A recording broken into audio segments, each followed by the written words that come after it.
Eu queria no vídeo de hoje, baseado no que o professor de Ciências da Computação da Universidade de Brasília, Pedro Dourado de Rezende, falou sobre o software instalado nas urnas eletrônicas do Brasil. E por quê? Isso que eu vou mostrar para vocês não é teoria da conspiração. Eu simplesmente comecei a ligar os pontos.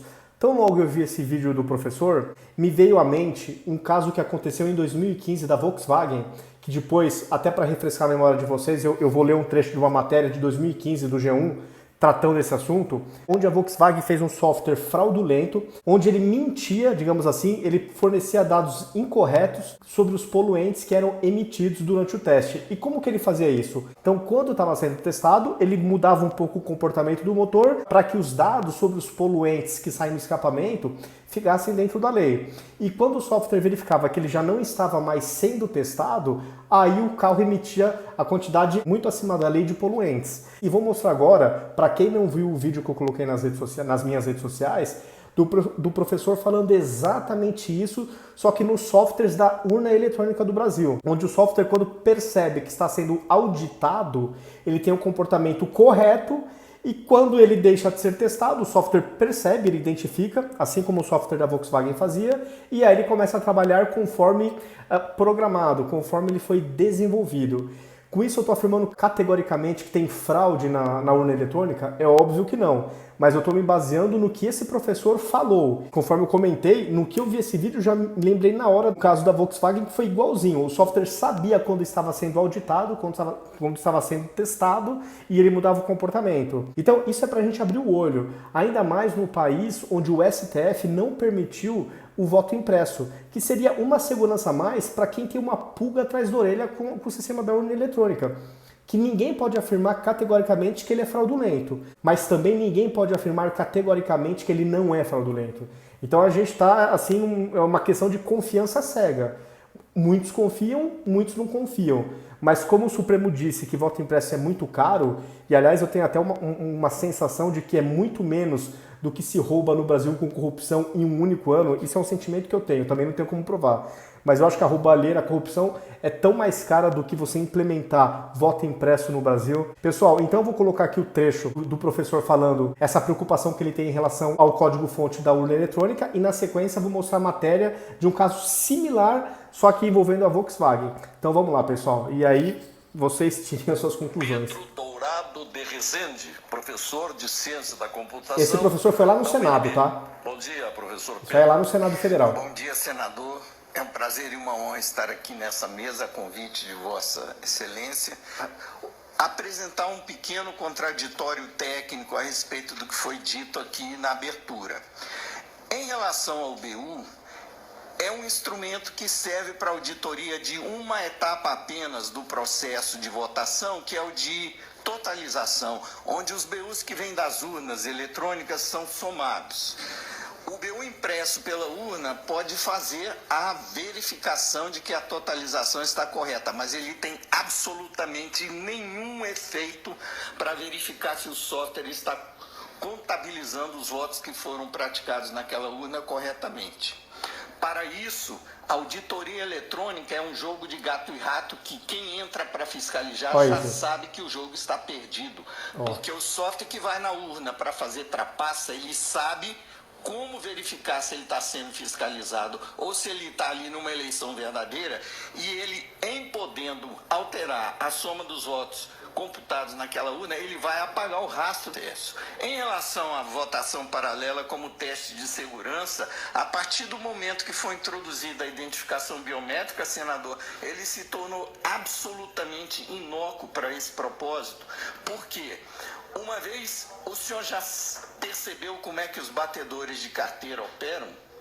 Eles só vão meter a mão na carteira quando o dono da carteira não está prestando atenção. Então ele tem que observar a vítima para ver se ela está atenta ao que ele está fazendo. Se ela não estiver atenta, é quando ele vai agir. Um software que é inserido na urna por vários meios possíveis, que meus colegas vão poder explicar quais são em seguida, vai primeiro testar, verificar se ele está sendo observado num teste ou se ele está numa eleição verdadeira. E só vai fazer o que ele foi preparado para fazer de trapaça se ele perceber que não está sendo testado. Ora, Com a identificação biométrica, o teste de votação paralela tem que simular eleitores de uma sessão eleitoral verdadeira no dia da eleição. Portanto, nenhum dos que vão pressionar o botão para inserir votos no teste vão ser identificados corretamente pela biometria. Neste caso, a urna que tem identificação biométrica vai dar 100% de falha de identificação biométrica durante o teste. É claro que uma linha de programa apenas é suficiente para detectar que o software trapaceiro está sendo submetido a um teste nesse momento. Então vocês entenderam o que ele explicou aqui? Quando você está no ambiente de teste, a biometria digital ela vai dar falha porque ela não vai representar a digital do cidadão. Então, nesse momento, você vai ter 100% de falha nessa identificação da biometria. Então, isso é um dos gatilhos para o software saber que ele está em um ambiente de teste, em um ambiente monitorado, sendo, digamos assim, auditado. E aí ele muda o comportamento. Então não é difícil você fazer implementações. Você nem falou, com 1, 2 linhas de código, você já consegue fazer com que esse software fraudulento se pareça ser correto. E isso foi exatamente o que acontecia com o software da Volkswagen. Que toda vez que ele identificava que tinha um sensor no escapamento, ele mudava o comportamento do motor para que os níveis de poluentes saíssem dentro da lei no escapamento, mas só durante os testes. Então, pessoal, insisto, não é teoria da conspiração, mas que dá pra gente ficar com uma pulguinha atrás da orelha, isso dá. Porque a gente não tem a certeza absoluta de nada. A gente acredita por fé que o software é confiável, mas isso é fé. Vamos seguir aqui mais um pouquinho. E ele vai ficar quietinho, não vai fazer a trapaça. Entender isso como um teste de segurança é tentar enganar o eleitor que tem alguma capacidade de raciocínio. E isso é uma afronta do ponto de vista técnico, continuar insistindo que o teste de votação paralela continua sendo um mecanismo de auditoria. Continuando, estamos aqui para... Minha função, basicamente, é relatar o que houve em relação ao processo de cumprir a lei que exige o voto impresso como um mecanismo de verificação pelo eleitor de como o seu voto pode ser contabilizado. A lei foi aprovada em 2015 e a primeira iniciativa da Justiça Eleitoral para cumprir a lei, a partir daí, foi um contrato sem licitação para uma entidade chamada Flextronics fazer um modelo de votação eletrônica com voto impresso. Um contrato de 7 milhões de reais que foi cumprido à risca pela empresa ou pela entidade e que produziu 30 protótipos de uma urna que imprimiria votos. Mas ao preço de R$ 3.700 cada nova urna, um desperdício totalmente desnecessário que só faria sentido se a impressora fosse fazer parte do sistema de votação como um dispositivo desacoplado da urna, que teria que ser integrada ao sistema de votação por um mecanismo de comunicação que podia ser interceptado por eleitores. Ao passo que, em 2002, quando a lei precisou ser cumprida, a solução mais óbvia e simples foi a de acoplar a urna fisicamente à impressora, conectando fisicamente, de forma elétrica, a impressora à urna, para que não fosse necessário replicar todo o sistema de contabilidade de votos e de proteção eletrônica que a urna já tem para essa impressora. Tanto é que a urna atual, sem impressão do voto, já tem uma impressora que faz parte da urna. Pessoal, que imprime o... eu não vou me estender muito aqui no vídeo, já mostrei o trecho que eu queria. Para quem tem curiosidade de ver o vídeo completo, eu já coloquei no meu Facebook, no meu Twitter, no Parler. Então entrem lá nas minhas redes sociais e vocês vão ver esse vídeo completo do professor. Tem aproximadamente 18 minutos, mas vale a pena, né, até para a gente ter noção de que a coisa não é tão simples assim. Porque tem muita gente que acredita cegamente, mas não dá para acreditar cegamente. E também não estou falando, puta, é fraudulento, temos que desconfiar, com certeza tem fraude. Não, também não estou falando isso. Mas a gente, enquanto sociedade, temos que ficar em cima.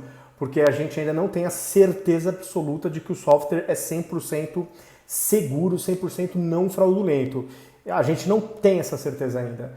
E agora Em contrapartida a tudo isso que o professor falou, eu vou mostrar para vocês, eu vou ler aqui um trechinho da matéria sobre o esquema de fraude que aconteceu na Volkswagen, e eu repito, o comportamento do sistema é similar a esse que o professor comentou da urna eletrônica, né, onde o software da Volks sabia que estava sendo testado, que estava passando por uma auditoria, e ele mudava o comportamento do motor. E aí o governo dos Estados Unidos que descobriu e aí expôs essa fraude global, e a Volkswagen foi multada em bilhões, acho que mais de 6 bilhões. Tá, então vamos ver essa matéria. Bom pessoal, então essa é a matéria, vou aumentar aqui o zoom da tela, foi dia 22 de nove de 2015, o título: Volkswagen admite que 11 milhões de carros têm software que frauda testes. Então isso vai de encontro com o que o professor de ciência da computação falou há pouco. Vamos agora ler a matéria só para vocês verem se tem ou não semelhança. Vamos lá. A Volkswagen admitiu nesta terça-feira que um dispositivo que altera resultados sobre emissões de poluentes foi instalado em 11 milhões de veículos a diesel em todo o mundo, em modelo de várias marcas pertencentes ao grupo. É a primeira vez que a montadora admite a manipulação em carros fora dos Estados Unidos.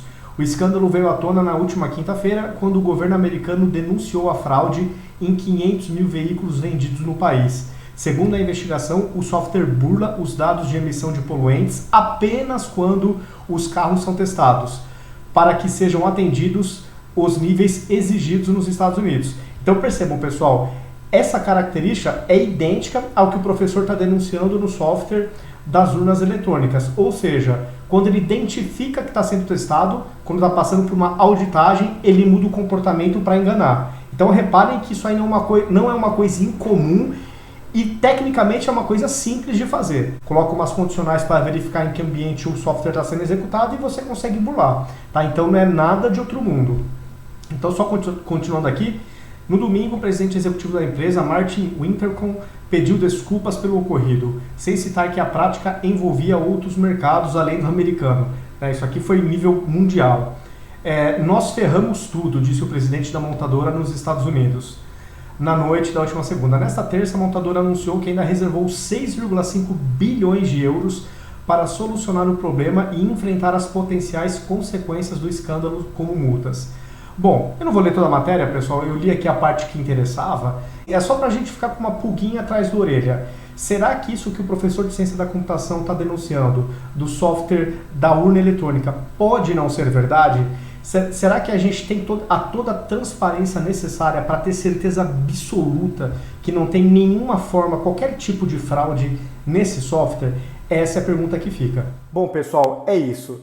Não é teoria da conspiração, eu estou apenas trazendo duas informações, uma do professor e a outra de um caso dos Estados Unidos, para mostrar para vocês que sim, software tem essa capacidade de saber se está sendo testado ou não. E por isso a gente tem que ficar muito atento com as urnas eletrônicas, muito atento mesmo, até porque o STF parece que não quis dificultar um pouco a transparência ao impedir voto impresso. Isso já me deixou também com uma pulga atrás da orelha, mas também não estou culpando ninguém de nada e nem afirmando categoricamente nada. Mas estou querendo dizer o seguinte, pessoal, vamos sempre nos atentarmos, porque software pode sim ser burlável, sempre, sempre pode. É isso aí, pessoal, deixe seus comentários, compartilhem o vídeo se vocês gostaram, se inscrevam nas minhas redes sociais, ativem as notificações e até o próximo vídeo.